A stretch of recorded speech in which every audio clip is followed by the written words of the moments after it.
시청자 여러분 안녕하십니까. 굿모닝 인포맥스 2부 오늘도 힘차게 문을 열어보겠습니다. 세상의 모든 경제 이슈를 알려드리는 경제 언박싱. 오늘은 미중산업경제연구소 조영찬 소장님 나와주셨습니다. 어서 오세요. 예, 안녕하십니까. 예, 안녕하세요, 소장님. 오늘은 저희가 중국 경제 이야기로 먼저 시작을 해보려고 합니다.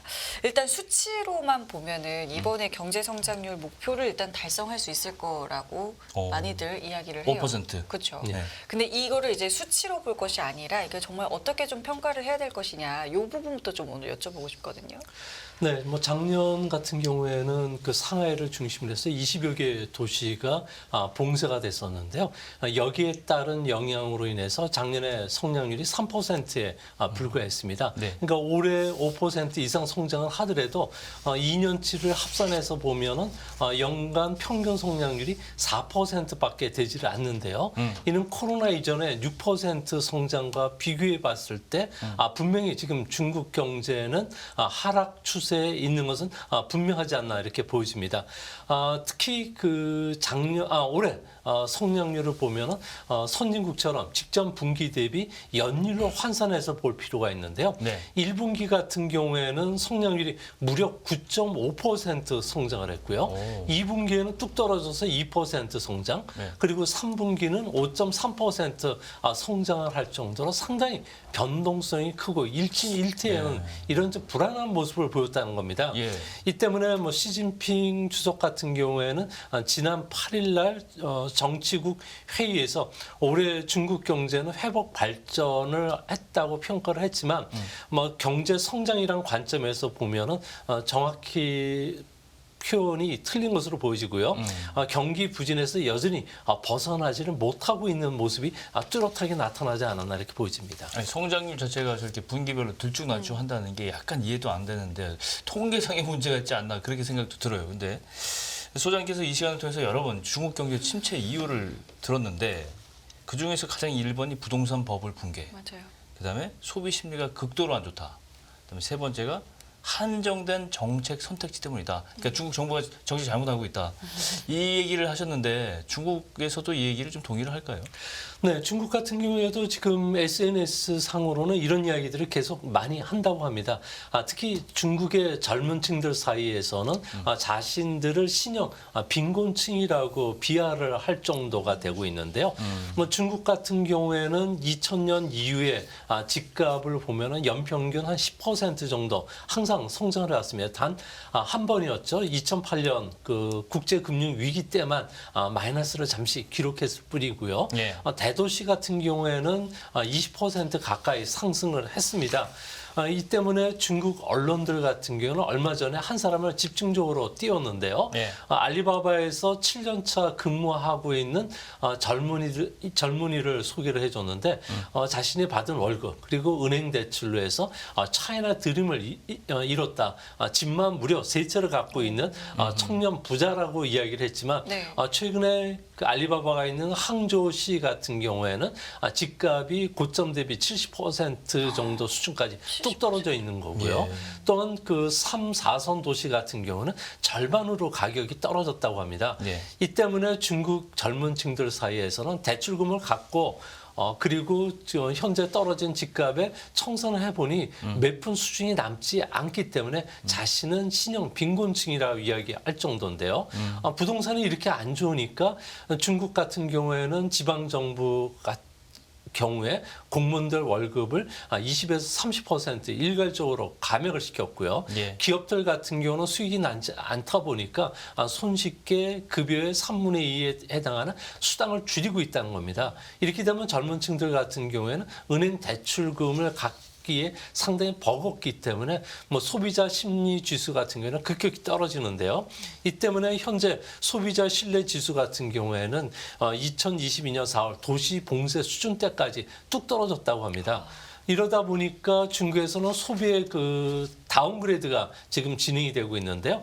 고급 음식점들 같은 경우에는 중국에서는 접대비를 쓸 수 있기 때문에 항상 예약제로 붐볐는데 최근에는 예약 없이도 가도 언제든지 좌석에 앉을 수 있다고 하고요. 특히 먹는 음식 같은 경우에도 중국 같은 경우에는 그 점심 한 끼에 직장인들 같은 경우는 카드가 있기 때문에 보통 한 끼에 그 200위엔 정도 되는 우리식으로 해서는 4만 원 정도 되는 4만 원. 코스 요리를 즐겼는데 지금은 뭐 패스트푸드점에 가서 란조미엔이라고 중국인들이 상당히 좋아하는 국수 종류가 있습니다. 예. 란조 지역이 원래 양고기도 많이 나고 미리 생산되기 때문에 상당히 맛있다고 하는데요. 한번 꼭 가서 드셔보시기 바랍니다. 근데 이 금액이 50위엔 정도, 그러니까 우리나라 돈으로 해서 9천 원 정도 되는데 이게 지금 현재 불티나게 팔리고 있다고 합니다. 이 때문에 코로나 기간인 2000년부터 2022년까지 중국의 음식점이 무려 172만 개가 폐점을 했고요.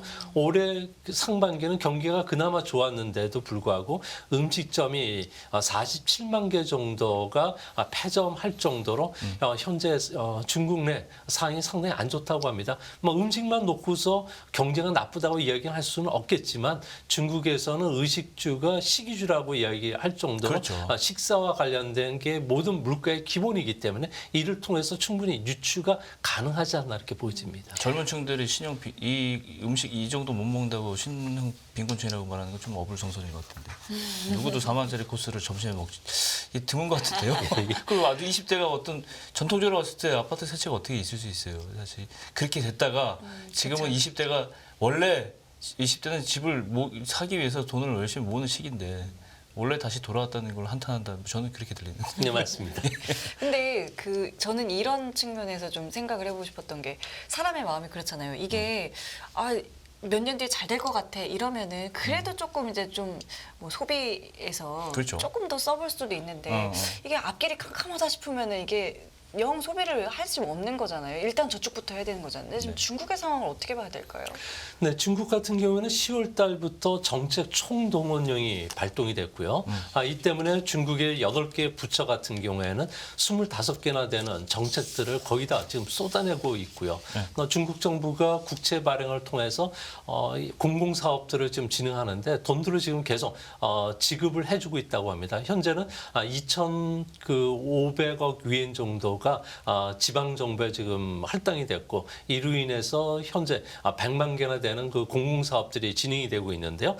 그런데도 불구하고 현재 중국의 주식시장, 채권시장, 외환시장, 부동산시장 네 군데 같은 경우에는 모두 하락하면서 금융위기의 전형적인 그 초기 패턴이 지금 나타나고 있다는 겁니다. 아무래도 적절한 타이밍에 효과적인 경제 정책을 펼쳐야 되는데 중국 정부가 지금까지 질서 있는 거품 빼기 공정에만 지금 몰입하다 보니까 정책 선택지도 없어진 거고요. 또 시장의 신뢰를 잃었다는 겁니다. 이 때문에 중국 정부 같은 경우에는 책임자를 처벌한다든지 뭐 돈을 풀고 경기 부양하더라도 내기 시장이 전혀 회복 조짐이 지금 나지를 않고 있고요. 이 때문에 급기야는 중국 정부 같은 경우는 최근에는 은행을 좀 손을 좀 비튼다든지 기업을 쥐어짠다든지 지방 정부를 몰아붙이기식의 정책을 썼는데 이것도 안 되자 지금은 국가안전부라 해서 중국 안에 모든 기관의 가장 최상의 권력 그룹입니다. 보통 이제 간첩도 잡지만 내부적으로 체제 이반과 관련된 부분들을 단속하게 되는데요. 여기서 이번 주에 발표가 났습니다. 부정적인 경제 전망을 발표하는 자. 그리고 주가 하락을 예상하고 기회를 노리는 자, 그리고 공매도를 주장하거나 직접 시장에 참여하는 자, 그리고 자산을 해외로 반출하는 자와 관련해서는 지금까지는 경고 처벌이라든지 기관 경고에 그쳤지만 앞으로는 위법 행위로 엄격하게 단속하겠다는 거죠. 구속시키겠다는 겁니다. 그러니까 소위 말해서 경찰 국가로 회귀를 하겠다는 건데요. 이 때문에 지금 중국 경제와 관련해서는 처방전은 심리를 회복시키는 게 아니라 의외로 신뢰를 회복해야 되는 게 가장 급선무인데 이런 조치를 하지 않다 보니까 오히려 시장에 불신만 쌓이고 개인들 또 경제 주체들 같은 경우에는 소비 지갑도 닫고 아예 말을 하지 않는 분위기라고 합니다. 이런 상황에서 어쨌든 이제 중국 정부는 내년에 안정 속에 이제 성장을 좀 해보겠다 이런 걸 좀 기대하고 있는 것 같은데 보시기에 어떠세요? 좀 가능성 있을 것 같으세요? 네, 지금 현재 중국 같은 경우는 부동산이 그 전체 가계 자산의 70% 이상을 차지하고 있는 상황인데요. 이 때문에 블룸버그 이코노미스트 같은 경우에는 지난주에 중국의 집값이 5% 정도만 떨어지더라도 주택 자산이 무려 3,500조 원 정도가 사라진다고 합니다. 어마어마하네요. 근데 문제는 중국의 부동산이 완공이 됐지만 현재 미분양이 됐던 집이 무려 750만 채 정도 되고요. 네. 건설 사업을 하다가 중단됐던 집이 무려 2천만 채 정도가 된다고 합니다.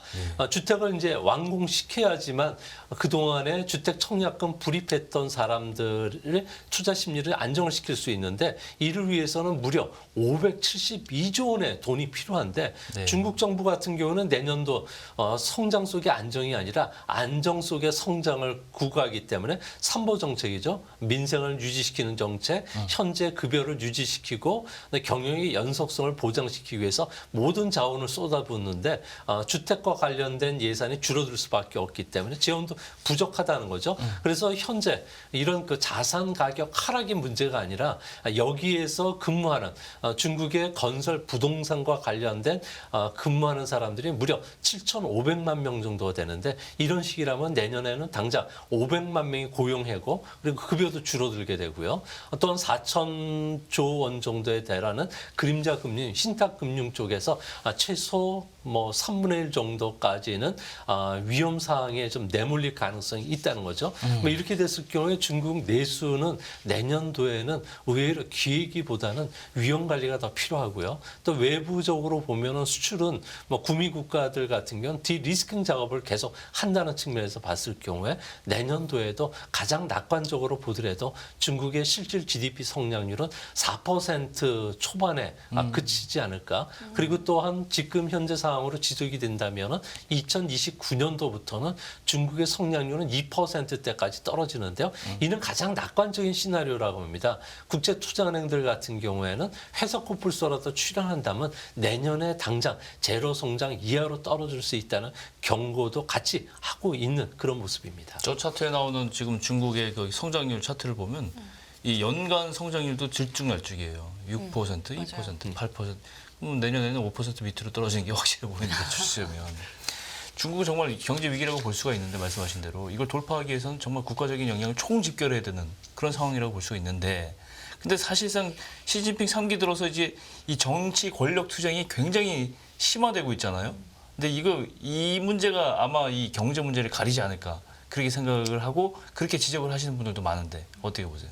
네, 지금 중국 같은 경우에는 가장 심각한 게 은행 쪽에 대한 대숙청 작업들이 진행이 되고 있는데요. 은행에 대한 숙청이요? 예, 그러니까 상하이시가 경제 그 수도 아닙니까? 예. 그러니까 상하이를 중심으로 한 절강성이 모든 경제의 핵심인데 그리고 또 수조까지 연결이 되고요. 네. 근데 이 부분들이 현재 여기에 있는 그 중국 건설은행 절강 지점장 그러니까 우리식으로 해서는 어느 지역의 본부장 정도가 해당이 되겠죠. 이 사람들이 지금 대대적으로 지금 구속하고 그 작업에 들어갔다는데 이는 현재 파리를 잡는 이런 모습이고요. 지금 그 중국에서는 호랑이와 관련해서는 대충 지금 잡은 분위기라고 합니다. 주로 그 11월 달만 하더라도 은행장급만 하더라도 9명이 지금 실각이 됐고요. 네. 올해 들어서는 90명 이상의 은행권의 고위 간부직, 소위 말해서 은행장 이상들이 지금 구속이 되어 있는 상태라고 합니다. 예. 주요 그 거물 은행권에 있는 사람들 보면은 중국은행 부행장도 있고요. 중국은행 전 회장도 포함되고 있고 또 20년간 증권감독관리위원회에서 위원장 비서를 했던 사람도 지금 구속이 되고 있고요. 증권협회장도 구속이 되어 있고요.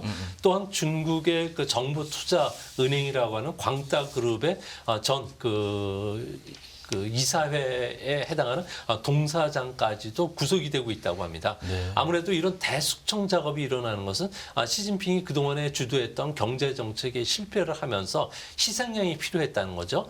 뱅크론 사태, 또 부도 도미노, 외자 이탈, 그리고 신용 등급 강등은 네 때문이야 하고 지적했던 사람들이 부패한 금융 관료였기 때문에 이들을 처단하겠다는 게 중국 정부 생각이고요. 예. 또 한 가지는 지금 숙청됐던 사람들이 대부분 리커창 총리에 의해서 발탁된 임명됐고 사람들. 네. 발탁이 됐던 금융계 그 실무진들입니다. 이 사람들이 커서 시장 원칙에 충실했고 그렇게 부패에 연루되어 있는 사람들은 아닙니다. 중국에서는 은행권의 부패와 관련되어 있는 사람들은 대부분 정치권과 연결이 되어 있는 사람들인데 이 사람들은 실무진이고 어느 정도 시장 메커니즘을 알았던 사람들이 숙청이 되고 있다는 거죠. 그래서 중국 안에서는 이들이 숙청이 되면서 현재 그 리린 그 라인들 그러니까 소위 말해서 리강 총리를 중심으로 한 절강성에 있는 파벌들 그리고 허린펑 부총리를 중심한 산둥 파벌들이 이들을 대체하는 작업들을 들어가기 시작했는데요. 이 때문에 중국 안에서는 가장 우려하는 부분 중에 하나가 금융 실무에 전혀 관심도 없고 예. 근무해 본 적이 없는 정통 그 철학 주의 그 관료들이 임명이 되면서 언제 회색 컵불소가 출연해도 전혀 이상하지 않다는 겁니다. 이 때문에 중국에서는 중국 정부가 여러 가지 시장과 관련된 안정 조치를 발표했죠. 뭐 신용과 관련된 그 증거금 비율을 100%에서 80%로 낮췄고요. 증권 거래소도 낮춰주고 지준율도 낮춰주고 부동산 개발 기업에 돈을 지원하는 화이트 리스트까지 발표를 했지만 시장이 전혀 신뢰를 하지 못하고 그러다 보니까 외국인 개인들 같은 경우에도 계속 주식을 매도하는 이런 그 신뢰가 상실된 이런 모습이 좀 뚜렷해지고 있습니다. 이 부분에서 이 시청자들의 이해를 돕기 위해서 왜 정부가 무슨 은행장이라든가 뭐 증권기관 사람들, 금융기관 사장들을 갈아치우는데 뭐 이렇게 생각하실 수가 있는데 중국은 사실 이런 정도의 모든 그 기업의 수장이라든가 은행 지점장 이런 분들은 본부장이라든가 이런 분들은 당원들이잖아요, 그죠? 당원들이고 권력기관과 맞닿아 있고. 그러니까 이게 우리나라처럼 이렇게 민간에서 이렇게 뽑고 앉히고 이러는 게 아니잖아요, 그죠? 맞습니다. 그렇기 때문에 이런 일이 일어나는 거죠. 근데 중국 같은 경우에는 그 보통 그 링 안에서 뛰는 선수하고 심판이 교대로 움직이는데요. 그렇죠. 그러니까 소위 말해서 공무원했다가 네, 공무원했다가 은행장 됐다, 다시 은행장에서 공무원했다가, 실적돼서 다시 또 발탁되고 이런 사태들이 있다 그러니까. 보니까 그 라인이 중요한 거고 그 라인 중에 하나가 전 그 총리와 관련된 숙청 작업이 벌어지는 것으로 보여집니다. 그렇죠. 그렇군요. 자, 지금 어쨌든 중국 상황 저희가 쭉 알아봤는데 이런 상황에서 지금 우리 금융당국이 중국과 합작 펀드를 이제 승인을 했습니다. 이게 거의 한 4조 원대 규모라고 하는데 우려하는 목소리도 좀 있어요. 이거 지금 허가하는 게 맞냐고. 근데 뭐 한 배경이 좀 있을 것 같아요. 네, 이 합작법인과 관련해서 승인이 그동안에 좀 미뤄졌다가 전격적으로 진행이 됐는데요. 아무래도 중국 쪽에서는 상당히 좀 강하게 프레스를 걸었다고 합니다. 아무래도 그 전 세계가 중국과 관련돼서 장벽을 쌓았기 때문에 이런 그 모멘텀을 활용해서 경제 그 협력을 강화시키고 경제적 그 연대를 넓혀 가겠다는 생각이고요. 근데 우리 정부 입장에서는 아무래도 중국이 최근 들어서 자원을 무기화시키고 있기 때문에 이런 것들을 어느 정도 브레이크를 걸 필요도 있었고요. 또 내년도에 되면은 590억 달러에 달하는 통화 스와프 만기가 돌아옵니다. 이 문제를 자연스럽게 해결해 줄 필요가 있었기 그렇지. 때문에 예. 이번 카드를 썼다고 하는데 근데 문제는 여기까지가 언론들이 지적했던 내용이고 시장에서 다 아는 내용입니다. 하지만 현재 그 박진 외교부 장관하고 저는 뭐 그렇게 친한 사이는 아니지만 여러 번 만나서 같이 대화를 좀 했던 사이인데요. 이 사람 생각은 현재 키신저가 미중 간에 가교 역할을 하면서 메신저 역할을 해왔다는 거죠. 그러면서 그 과거에는 미국과 중국 간은 100개의 그 비선 라인이 존재했는데 현재는 5개의 라인밖에 살아있지 않고 그 중에서도 가장 중요한 게 키신저를 중심으로 한 칭화대 같은 경우에는 현재 시진핑의 모교 출신이다 보니까 이 칭화대에 고문위원회가 있습니다. 주룽지 전 총리를 중심으로 해서 키신저가 명예 고문으로 있고 있고요. 나머지 사람들이 이 부분을 이끌어가는데 여기에 참가하는 사람들이 고문위원회가 상당히 유명한 사람들이 많습니다. 여기에 보면은 전 재무장관 헨리 폴슨 그리고 블랙스톤의 시연 스테판 슈어츠 그리고 테슬라 일론 머스크 홍하이 그룹 창업자인 고타이밍도 이의 위원회 멤버들인데요. 이 멤버와 관련해서 애플의 시연 티쿡이 회장을 지금 맡고 있다고 합니다. 그래서 팀쿡 같은 경우에는 이 회의가 있었던 10월 20일 날 시진핑을 단독 면담할 수 있는 권한도 주어지게 되고요. 이러면서 미국의 여러 가지 어려운 상황을 이야기를 해줬는데 이 때문에 이 고문위원회 같은 경우는 중국 비즈니스와 관련된 도어 오프너 그러니까 해결사 역할을 해줬다는 거죠. 그렇지. 그래서 이번에 중국과 관련해서 국제금융공사를 통해서 우리도 키친저식 도어 오프너를 여기서 만들 생각으로 있고 이것을 좀 육성해주면 아무래도 우리한테 도움이 되지 않을까 그렇게 보고서 지금 진행을 한다고 합니다. 뭔가 협상의 채널이 다각화되는 게 예, 괜찮은 그렇죠. 일이죠. 예. 중국 경제 위기론 대두되면서 최근에 중국 주식시장은 뭐 말할 필요도 없어요. 지금 계속 좀 안 좋은 상태인데 특히 외국인들이 중국 시장에서 빠져나가는 속도가 점점 가속화되고 있다. 이 문제는 좀 심각한 문제인데, 그죠? 네, 그렇습니다. 중국 주식시장에서 빠져나온 자금들을 보면 1월부터 10월까지 무려 310억 달러가 빠져나왔는데요. 예. 중국이 WTO에 가입됐던 2001년 이후에 가장 많은 자금이 빠져나갔고요. 또 가장 길게 지금 빠져나가고 있다고 합니다. 주식시장에서만 240억 달러 정도가 빠져나가면 이해는 할 수 있는데 채권 시장에서도 무려 70억 달러 정도가 빠져나갔다는 거죠. 중국에 투자하는 글로벌 자금들 같은 경우에는 그간 이념이라든지 또 여러 가지 중국 정부의 불확실한 이런 정책에도 불구하고 워낙 모멘텀이 강했다는 겁니다. 인구도 줄고 그리고 성장률 높았는데 최근 들어와서 상상 가능 인구가 줄기 시작을 했고요. 부동산 버블도 터졌고 미중 간의 반도체를 중심으로 해서 기술 패권 전쟁에 들어가면서 지정학 리스크가 높아지자 리스크를 회피하기 위해서 적극적으로 좀 빠져나오고 있다고 합니다. 이 때문에 내년에도 중국과 관련된 리스크를 줄이기 위한 작업들이 계속 진행이 되기 때문에 앞으로도 많은 자금들이 좀 빠져나오지 않을까 좀 우려스럽게 보고 있다고 합니다. 근데 어쨌든 중국에서 빠져나온 자금들 같은 것들이 또 어딘가로 갈 거 아니에요.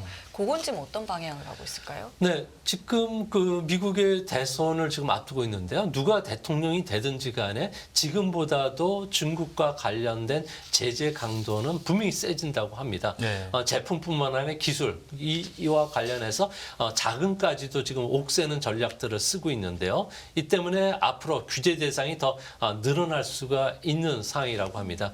이 때문에 중국과 관련돼서는 앞으로 많은 자금들이 빠져나오는데 특히 중국에서 빠져나온 자금과 관련해서는 지난주에 말씀해 주셨듯이 인도가 유망하다고 이야기를 해 주셨는데 네. 인도 같은 경우에는 현재 인구의 40%가 20대 이하의 아주 젊은 층입니다. 중국의 평균 연령이 지금 40을 훌쩍 넘어가고 있는 상황이기 때문에 중국 같은 경우는 소비 인력이 줄고요.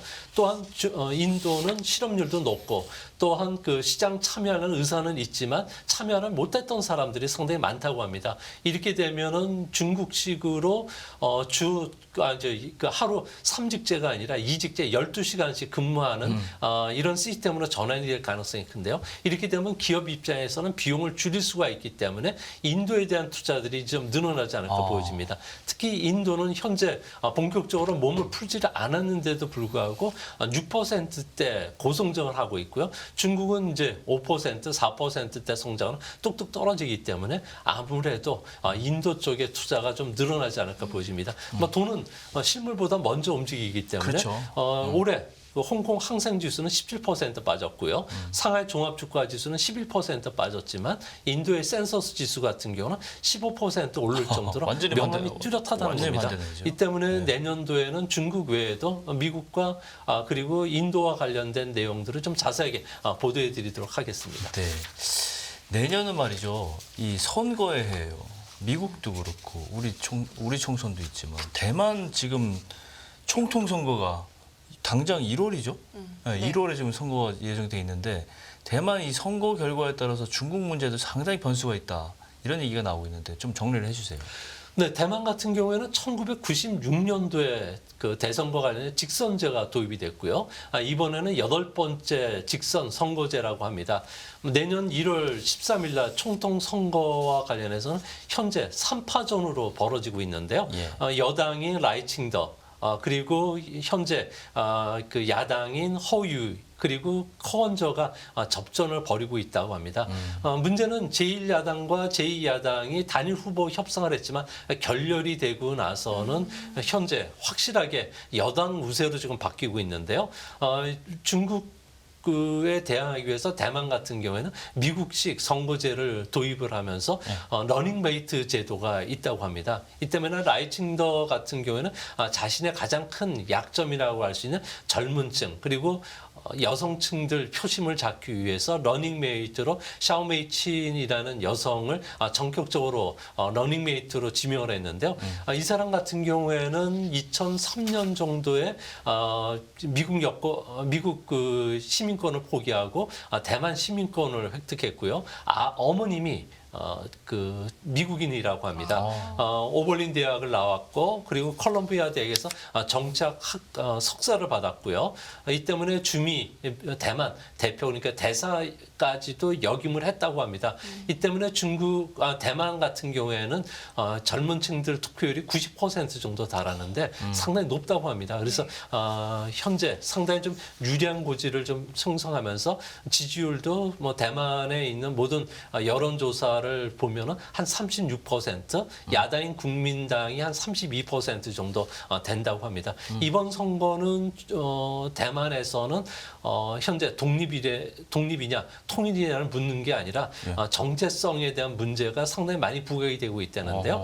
중국이 대만에 대한 문화 침공이 상당히 좀 활발해지고 있고 그리고 현재 국민당 같은 경우에는 중국 공산당으로부터 이익을 공유받으면서 대변인 역할을 했다는 거에 대해서 젊은층들이 분노하고 있기 때문에 이런 게 어떻게 표심으로 연결되느냐가 가장 중요한 핵심이 되고 이후에 대만과 중국 간의 정적 문제로까지도 비화될 가능성이 있지 않나 이렇게 보여집니다. 그렇죠. 어떻게 될지 굉장히 궁금한데 이쯤에서 나와야 할 뭔지 알 것 같아요. 그러니까 뭔가가 궁금하고 그럴 때 이제 최근에 이제 중국에서 추배도라는 예언서를 많이 좀 참고한다 뭐 이런 말씀을 예전에도 해주셨는데 여러 번 해주셨죠. 그렇죠, 여러 번 해주셨죠. 근데 혹시 이 내용도 혹시 뭐 추배도에 담겨 있는지 이거 좀 궁금한데요. 네, 추배도와 관련해서도 대만 선거와 관련된 이야기가 나와 있고요. 추배도의 그 현재 진행형은 42상에 있는 계문위원회에 관련된 내용입니다. 여기에 그 마지막 그 문장을 보면은 토끼의 부동산과 관련된 예언이 있는데요. 차시 혼적거 조시 그리고 요랑 군시 100만 반이라는 이야기가 있습니다. 부동산 버블 붕괴가 일어날 때 중국에서 커다란 병구가 있다는 거죠. 그래서 지금 와서 보니까 리커창 총리의 죽음이 아닌가 이렇게 보여지고 그리고 정부와 국민이 모두 이 때문에 고통을 받는다.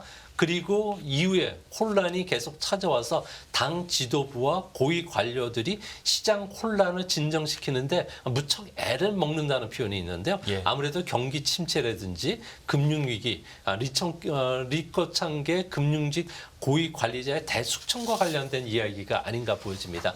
이제 문제는 이제 43상이 올 연말서부터 내년 초에 일어나는 갑진년, 그러니까 푸른 용의 해라는 거죠.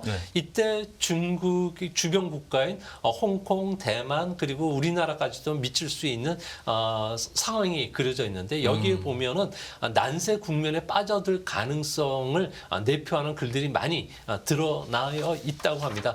첫 문장을 보면요. 군비군 신비신이라는 구절이 있습니다. 이를 우리식으로 해석하면은 받들어 모실 임금이 아닌 임금, 신하가 아닌 신하를 의미하는데요. 이는 홍콩 같은 경우에는 이미 군신 관계가 형성이 됐지만 대만 같은 경우에는 2024년 그 용의 해에도 군신 관계가 아니라는 이야기는 소위 말해서 국민당이 집권할 가능성이 없다는 것으로 해석이 되지 않나 보여지고요. 다음 문장에 보면은 시간위 그리고 종국정이라는 이야기가 있는데요. 선거 뒤에 양안 관계가 위태롭지만 긴 호흡에서 봤을 경우에는 시간이 흐르면은 양국 관계가 진정이 될 수 있다는 이야기인데요. 이는 다르게 이야기해서 총통 선거에서 중국이 원하는 후보가 총통이 되지를 않고 일국 양제가 좌절을 겪으면서 어느 정도 냉각기를 거치겠지만 양국 간의 그 대화는 계속 이어질 수 있다는 것을 시사하지 않나 보여집니다. 다음 글을 보시면 이 풀이 글인데요. 현재 검은 토끼가 청룡굴로 뛰어 들어간다는 이야기가 있습니다. 여기에는 다빈치 코드가 숨어져 있는데요. 그러니까 검은 토끼라는 것은 개면년을 이야기하고 올해죠. 청룡이라는 것은 내년이겠죠. 현재 내년을 이야기를 하는데 여기에 청룡이라는 단어의 청자가 맑을 그러니까 푸를 청자입니다. 근데 문제는 라이칭더가 유력한 대선 후보를 네. 했는데 라이칭더의 그 청자가 맑을 청자라는 겁니다. 그러니까 발음은 똑같다고 보여지는데 예. 그래서 여기에 그 라이칭더가 그러니까 그 소위 말해서 총통이 될 가능성을 여기에 다빈치 코드가 숨어 있지 않나 이렇게 보여지고요. 다음 글을 보시면은 다 하려고 해도 다 하지 못하고 말할 수 없다. 그러니까 예전에는 고에서는 말할 수 없다는 것을 이루지 못한다는 뜻으로도 해석이 됐는데요. 이 때문에 이번에 시진진 정부가 추진하는 하나의 중국 원칙, 대만 독립 반대, 그리고 일국 양제의 꿈이 실패하고서 시진핑의 꿈은 여기서 끝나는 것은 아닌가 하는 그 문제가 있습니다. 이제 마지막 문장을 보면 외벽 군수 상이라는 걸 있는데 이는 대만을 표시하고요. 이래서 통일 문제와 관련해서는 양국이 서로 대립이 계속이 될 것이다. 그리고 중국은 무력 시위라든지 통상 압박을 계속하겠지만 대만은 그래도 버티고 나갈 것이다. 그래서 양안 문제와 관련해서는 30년 뒤, 지금부터 시작해서 30년 뒤 후손들이 결론을 내릴 것이라는 이야기가 있는데 여기에 이제 그림을 보시면은 뭐 통일이란 단어 자체도 없고 또 일국 양제와 관련해서도 뭐 서로 공존해 갈 것이라는 것을 암시를 하게 되는데요. 43상의 그림을 보시면 궁신 관계가 아닌 부자 정도로 보이는 네네. 두 사람이 사이좋게 걷는 모습이 이게 아니라 뭘 가리고 중국과 가는- 대만이에요? 비나 바람을 피해서 오른손으로 머리를 감싸고 피해가는 이런 모습인데요. 아하. 이거와 관련해서 여전히 알 수 없는 수수께끼가 되는데 무엇으로부터 도망가는 건지 어디로 도망가는 건지는 앞으로 시간을 두고서 해석해야 될 문제가 아닌가 보여지기 때문에 30년 동안 이 문제와 관련된 해석할 필요가 있지 않나. 그래서 뭐 앞으로도 대만 문제와 관련해서는 상당히 어렵게 진행이 될 거고 우리는 중국과 관련해서는 외교적 채널을 좀 다변화시키면서 플랜 B 전략을 좀 세워야 되지 않나 이렇게 보여집니다. 정리해 보면 그러면 당장 뭐 3주 앞으로 다가온 대만 선거는 라이칭더가 이끄는 지금 대중국 강경 노선인 민진당이 정권을 유지한다. 뭐 이렇게 정리되는 거 아니에요? 이거는 분명히 제 해석이라는 걸 말씀을 드리고요. 그 말씀이에요. 예. 그래서 이 내용 자체와 관련해서는 투자에 절대 참고하시기 마시고요. 토종 비교를 보듯이 새해와 관련된 그 해석으로 풀이로 해석해 주시는 게 더 좋지 않나 이렇게 갑자기 보여집니다. 유연하게 바뀌시는데 이제 3주 후에 제가 한번 보고서 그때 맞는지, 결과를 다시 한번 어떻게 소장한테 됐는지. 말씀드려보겠습니다. 알겠습니다. 그럼 오늘 소장님과 여기까지 함께하겠습니다. 감사합니다. 고맙습니다. 예, 깊이가 다른 경제 뉴스 이남도시 경제TV 경제 언박싱 오늘 여기서 마무리 짓겠습니다. 네, 시청해주신 여러분 감사드리고요. 저희는 내일 이 시간에 다시 찾아뵙겠습니다. 지금까지 김경원 성규미였습니다. 고맙습니다. 고맙습니다.